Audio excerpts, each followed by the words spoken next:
কোথায় দাদা আর কোথায় আমি। পশ্চিমবঙ্গের রাজনৈতিক পালাবদলের পর এবার টেলিভিশনেও দেখা যাচ্ছে দাদা বদল। জনপ্রিয় কুইজ রিয়েলিটি শো দাদাগিরিতে দীর্ঘদিনের সঞ্চালক সৌরভ গাঙ্গুলির জায়গায় এবার দায়িত্ব নিচ্ছেন টলিউড সুপারস্টার দেব। তবে এবার দর্শকরা দাদাগিরি দেখবেন একেবারে নতুন ফরম্যাটে, যেখানে দেবকে দেখা যাবে ভিন্ন আঙ্গিকে।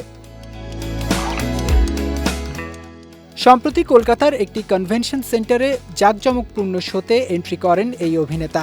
দেবের ওপেনিং শোর অতিথির তালিকাও ছিল নজর কাড়া। শোর মাঝেই অনুভূতি শেয়ার করে দেব বললেন, যা হয় ভালোর জন্য, আমিও এই সুযোগটা পেয়ে খুব খুশি। দীর্ঘ 18 বছরের জনপ্রিয় অনুষ্ঠান দাদাগিরি মানেই দর্শকদের কাছে সৌরভ গাঙ্গুলি। সেই পরিচিত জায়গায় আসা যে সহজ নয় তা ভালোভাবেই জানেন পাগলু খ্যাত অভিনেতা দেব। তবুও নতুন এই চ্যালেঞ্জ গ্রহণ করেছেন তিনি। কালো পোশাকে লাল গালিচায় দেবের উপস্থিতিতেই ভক্তদের উচ্ছ্বাসে মুখর হয়ে ওঠে চারপাশ।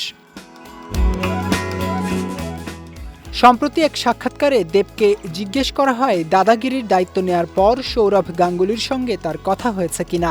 জবাবে হাসি মুখে দেব জানান, অবশ্যই কথা হয়েছে। সৌরভ তাকে কিছু গুরুত্বপূর্ণ পরামর্শ দিয়েছেন এবং শুভকামনাও জানিয়েছেন।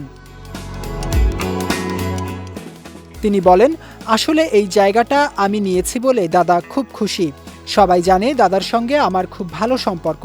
দাদাও নতুন কিছু করতে চেয়েছিল।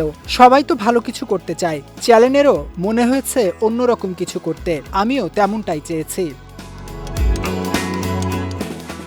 দাদাগিরি সঞ্চালনার দায়িত্ব প্রসঙ্গে অভিনেতা বলেন, আমিও এই সুযোগ পেয়ে ভীষণ খুশি। আশা করব যারা গত 10টা সিজন ধরে দাদাগিরি দেখেছেন, সিজন 11 যেন ততটাই ভালো বা তার থেকেও ভালো করতে পারি।